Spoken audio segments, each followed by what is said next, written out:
I woke up early that morning, not because I had to, but because the silence in the house was so loud it wouldn't let me sleep.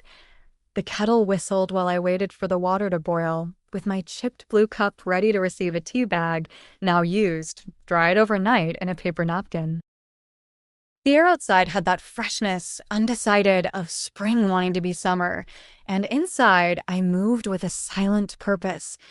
The kitchen was so small, it barely had room for me to turn around, but I managed to prepare a modest banquet, a quiche, with the last eggs that were left, toasted bread with homemade jam, and a fruit salad made almost entirely of canned peaches and a slightly bruised apple. I polished the cutlery and cleaned the table 2 times. The tablecloth had a stain that didn't come out, no matter how much I scrubbed, so I folded it carefully so the corner fell just right and hid the worst. John was coming today after 4 months of only short messages and forwarded emails. He said he had time for brunch. I told myself I mustn't give too much importance to his silence. I was busy, important now, running a business, meeting with investors, traveling from coast to coast. I chose to feel pride instead of pain. I put on the floral dress I always wore on holidays. Pink roses, faded by so many washes, the hand-stitched hem after it got caught on a nail one Easter. It still fit, more or less. I put on the pearl earrings, the one Samuel gave me for our 10th anniversary, and added a touch of powder on my cheeks. The doorbell rang at 10:08, punctual. I opened the door, and there he was, taller, more robust, with an impeccable blue blazer and shining shoes. He hugged me carefully, like a man who avoids wrinkles. Behind him came Victoria, her heels clicking on the porch.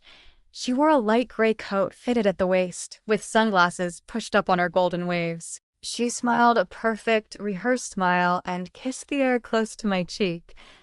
"It smells amazing, Patricia," she said, glancing at the small hallway. I smiled in response, although something in my chest tightened. "Come in, sit down." "I've made your favorite," I said to John, taking his coat. He handed it over with a polite thank you, already entering the dining room. While they continued, I saw Victoria's reflection in the hall mirror. Her eyes scanned the room, sharp and indecipherable. I didn't know then that what would be served on the table was not just food, but something much more dangerous. We sat around the table. The clinking of forks and the soft murmur of polite conversation were the only soundtrack. John praised the quiche, said something about the crust being better than he remembered. Victoria commented on the jam in her light, distant voice, as if already thinking about the next thing she had to do. I listened more than I spoke, as I used to do when they came, if they came. They talked about a trip to Miami last fall, a house remodeling in progress, a new contract John's company had secured with a firm in San Diego. He smiled, and I added small comments where I could, like someone decorating the margins of another story. I let it pass. I didn't want to ruin the moment. I was refilling John's glass when he leaned back, wiped the corner of his mouth with a cloth napkin, and said, almost as if it were nothing, "By the way, how has the beach house treated you, Mom?" I stopped mid-movement, my hand suspended over the jug, the water splashing against the edge. "Sorry?" I said, blinking. "The beach house," he repeated with a chuckle. "The one in Myrtle Beach. You always said you loved the sea. I put it in your name 2 years ago for your birthday." He looked at me, as if it were something settled, as if I had already thanked him, perhaps even cried for happiness. When I opened the envelope, I set the jug down carefully. "I never received any beach house, John." The room fell silent. Victoria turned her head toward him quickly. He gave me a quick glance, then stood up, brushing off imaginary lint from his pants. "Oh," he said suddenly. "I just remembered, I have to check something about an appointment in the morning." He took out his phone and slipped into the hallway. John laughed, but now more weakly. "Come on, Mom, don't joke." "I'm not joking," I said. "I've never seen a deed. I've never set foot in a house in Myrtle Beach." His face changed, not suddenly, but little by little, like water receding from the shore. "But you've been receiving the monthly support, right? The $1,500? I stared at him. "John, I've been eating peanut butter sandwiches for dinner and breaking my pills in half so they last." What? He stood up from the chair. No, no, that's not possible. I have everything recorded. Every month, automatic transfer. Betty handled the setup. I'm going to check now. I sat down, the loud hum of the refrigerator filling the quiet room. Through the kitchen door, I saw Victoria's silhouette, her phone glued to her ear, pacing like a woman trying to escape something. John was already checking his phone, frowning, muttering to himself. I folded my hands in my lap, hoping they wouldn't tremble. If he had sent everything and I didn't receive a single dollar, then someone else had. John went out onto the porch with his phone, pacing in short circles while talking to his assistant. I stayed at the dining room table, looking at the untouched fruit salad, as if it could be reorganized into something that made sense. From the hallway, I could still hear Victoria murmuring into her phone, her tone low and urgent. John returned minutes later, pale, his mouth in a straight line. Betty confirmed everything, he said, his voice tense. The deed was transferred to your name 2 years ago, as I said. The papers were filed and registered. She also confirmed the monthly transfers every first of the month for 24 months in a row. You have digital receipts, email confirmations, even scanned copies of the documents. My stomach sank. Where were they sent? He paused. That's where it gets weird. The shipping address isn't this one. It's Sunny Avenue 511, apartment 12. I frowned. I've never lived there. I don't even know where that is. John sat back down, rubbing his temples. All the documents are signed. Your name, your signature, even the tax forms for the donated property. Let me see them, I said. He pulled up one of the PDFs Betty had forwarded and handed me the phone. My name was at the bottom of the page in clean italics. It looked right almost, but when I studied it, something stood out. It's the P, I said in a low voice, touching the screen. I never write it like that. Mine has a curl. Always has. This one is straight. He leaned in, studying it again. His silence said enough. That's not my signature, John. From the kitchen, Victoria reappeared, slipping her phone into her coat pocket, smiling as if she had just returned from picking flowers. Is everything okay? She asked. Do you know anything about that address? John asked directly. Sunny Avenue 511. Her smile faltered, just a flicker. I don't think it's close to here. It's where they sent the beach house papers, the one we supposedly gave to my mother. Her smile wavered a little more. Maybe the bank made a mistake. Did you ever handle anything with Betty? He pressed. Around Mom's birthday? Victoria opened her mouth, then closed it. Her eyes slid toward the door. I asked you a question, he said, his voice low now, full of suspicion. She gave a slight shrug. John, that was 2 years ago. I barely remember what we did last spring. But now I saw the tension in her shoulders, the evasiveness. It was in the way her hand trembled as she reached for her glass of water. I stood up slowly. Where is my house, Victoria? I asked. And what happened to the money my son thought he was sending me? She didn't reply, not immediately. Her lips opened, closed, opened again, as if truth and lies were fighting inside her. And I wondered how many lies a person could tell before forgetting which ones were still standing. John sat down again, harder than necessary, and dialed Betty again. He put the phone on speaker, placing it in the center of the table, as if we were about to have a family meeting, only this one felt like a trial. Hello, Betty, he said, trying to keep his voice neutral. Can you explain the account details for the transfers to my mom, Betty? She didn't hesitate. Of course. Just a moment. Here it is. Monthly deposits of $1,500 started 2 years ago in May. Each one was transferred to an account under the name of Patricia Wilson. The routing number ends in 0419, account ending in 432. I slowly shook my head. That's not my account. Mine ends in 76251. I've used the same credit union for more than 15 years. There was a pause on the other end. Oh, that's strange, Betty said. According to my records, that change came from your side, or rather, from someone who claimed to be you. I registered the change. It was a call on December 12th, 2 years ago. Do you remember? Who called? John asked, tension in his voice. I thought it was Mrs. Wilson, Betty said, but her voice now held doubt. Although, now that you ask, I remember thinking the voice sounded different from the few times I had spoken to her directly. More polished, younger.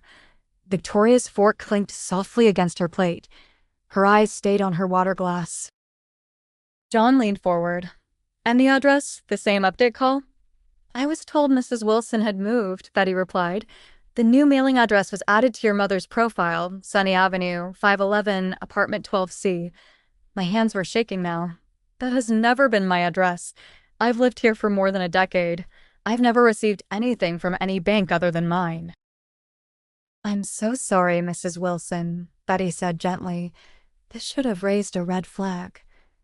John muted the call and turned slowly to his wife. Explain, he said, his voice devoid of affection. Victoria raised her eyes, mascara lightly run under them. I did what I had to do. My parents were drowning, John. My dad was going to lose the house, the medical bills. So you stole from my mother? He said, his voice like a knife. I was going to return it. I looked at her then, not as my son's wife, not as a guest at my table, but as the woman who had watched in silence as I rationed food and heating while pretending to care. And I wondered if remorse was worth anything when it only arrived after the damage was done. The next morning, I put on my cleanest pants, the ones with the patched seam on the right leg, and met John outside the bank. He had called ahead, explained the situation. I gripped my ID and Social Security cards so tightly they left marks on my palm. Upon entering the marble lobby, everything in the place felt alien, polished, cold, efficient. A manager named Mrs. Reynolds led us to a small glass office. She greeted John with practiced professionalism, but looked at me with that mix of confusion and concern I had grown accustomed to, the expression people wore when they weren't sure whether to pity me or question me. She pulled up the account in question and confirmed it had been opened in my name almost exactly 2 years ago. That's not my signature, I said immediately, pointing at the form on the screen. Look at the curl on the P. I don't write like that. Mrs. Reynolds frowned. The account was opened using your Social Security number, driver's license number, and a utility bill from the Sunny Avenue address. I've never lived there. That's not my bill. That's not my account, I said. John was at my side, arms crossed, jaw tense. And the beach house deed? He asked. Mrs. Reynolds checked another set of documents and showed a scan of the signed deed. My name was listed as the beneficiary. The property had been purchased in full. Again, I said, pointing at the signature, that's not mine. It looks close, but it's not. Her tone softened. I believe you, Mrs. Wilson. This is identity theft. You'll have to file a police report. John and I spent the next hour reviewing bank records, emails, and payment confirmations. Month after month, he had sent money, $1,500 here, $500 more when he thought I needed new glasses, $800 for what he thought were dental implant expenses, $1,000 at Christmas.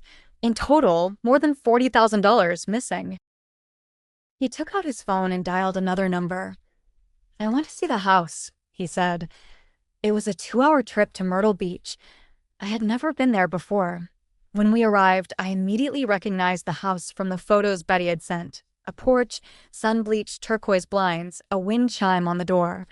It was exactly the kind of house I would have chosen. My name was on the deed, but the people inside didn't know. Victoria's father opened the door, surprised and cautious. I saw his face register first recognition, then guilt. We've been staying here, he said.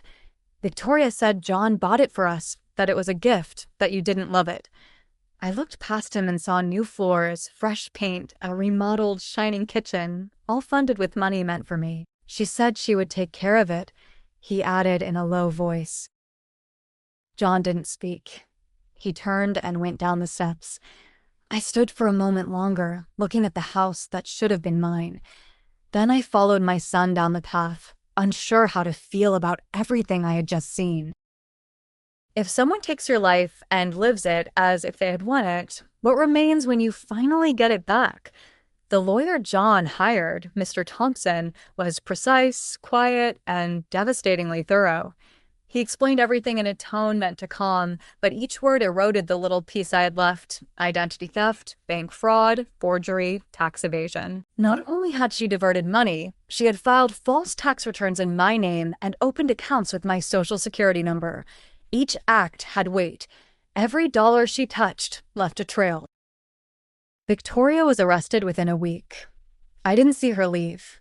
I didn't want to see the expression on her face, whether it was arrogant defiance or feigned sadness. I had seen enough. My name was cleared with the banks and the treasury, but the cleanup was long and slow. The fraudulent accounts were frozen pending restitution. The house would be returned to me, but not until the paperwork was corrected. John handled most of it, coordinating with Mr. Thompson as if it were a work project. I watched him work. I saw how guilt made him methodical. The real wound, however, wasn't in the legal documents or the account statements. It was in the sidelong glances at the market, the hesitant smiles, the occasional neighbor who came by too often and said something like, "How terrible what happened to you," in the same tone they used to talk about bad weather. A woman from church touched my arm and asked if I had ever suspected. The way she asked told me she didn't think I was just a victim. I thought I had been naive, or worse, complicit. And maybe I was. Maybe I once wanted so badly to believe I was finally part of my son's new life that I didn't ask enough questions when something felt wrong. He had told me it was normal for him to be busy, that his wife was the gatekeeper. I told myself to be patient, that I should be proud, that I should be quiet. Now I was sitting in a house that was still legally mine, but full of someone else's furniture, waiting for a court to undo what never should have been done. I didn't feel vindicated. I felt empty. John brought takeout one night and sat with me on the porch. He looked tired but determined. "We'll fix it, Mom," he said, placing a hand on mine. I nodded because there was nothing else to do but move forward. Still, I couldn't help but wonder how you rebuild when someone used your name as a weapon. The day they officially handed over the keys to the beach house, I didn't feel triumphant. I felt tired. I moved in with a small moving van and 2 labeled cardboard boxes. I let go of everything else. The house was just as I remembered it: clean lines, soft colors, polished wood floors, but now I noticed what they had left behind: a dent in the doorframe, faint marks where pictures had hung. The ghost of another family's comfort lived in those walls, and I wasn't sure if I was invading or reclaiming. John helped me unpack. He came every Saturday without fail, arms full of provisions or small gifts: a new teapot, a chair cushion, a bag of compost for the herb garden. He stayed for dinner, helped me hang shelves, took me to medical appointments I used to walk to alone. I didn't ask him to do it. He just came. Weeks passed before I touched the curtains. I chose soft linen ones in pale green, light enough to let the sun in. I planted rosemary and lavender by the front steps because they would survive my neglect and still bloom in spring. I bought a bird feeder, then another, and soon the porch was buzzing with finches and the space stopped echoing. Little by little, the silence began to feel like peace instead of absence. One morning, while having coffee by the window, watching the water ripple under a lazy breeze, I realized I hadn't gone to work in over 3 months, not since the day we went to the bank. I hadn't even missed it, scrubbing sore knees, long bus rides to buildings where no one knew my name. I realized I didn't need to go back. I could retire. The thought felt strange, not like a reward, but like stepping off a wheel I had forgotten I was riding. I folded the idea carefully, not ready to say it out loud yet. John came that afternoon with fresh bread and tomatoes. We made sandwiches and ate them on the porch, the warm sun on our shoulders, the soft sea air. For a time, he smiled easily. Now I did too, not because everything was healed, but because the healing had started. The sea still looks the same, but I don't. It's been a year since the truth came to light, and Victoria has served every day of her sentence. No early release, no plea deal, only slow and heavy time, as justice sometimes moves when it finally finds its stride. I sit on the porch most mornings with my coffee, wrapped in a shawl that smells slightly of rosemary and salty air. The birds keep coming, the curtains sway gently. My breathing is steady now. I wrote a letter last week to Victoria's mother. I told her not to blame herself, that I hoped she and her husband had found a way forward. I offered no absolution, but I didn't carry bitterness either. Forgiveness is not a gift for them. It's what I needed to give myself. I wanted to make peace with the part of me that stayed silent too long. John is different now, too. He laughs more, visits often, and has met someone, Claire, a woman with sharp eyes and a calmer soul. She's nothing like the last one. I trust her because he does, and because she asks about me when she doesn't have to. The house is mine, the name, the title, the keys in the drawer, all mine. But more than that, the peace within it is mine too. I am no longer the woman who is waiting for someone to save her. I saved myself. What would you have done in my place if someone stole your security, your name, your home? Would you seek revenge, or would you rebuild?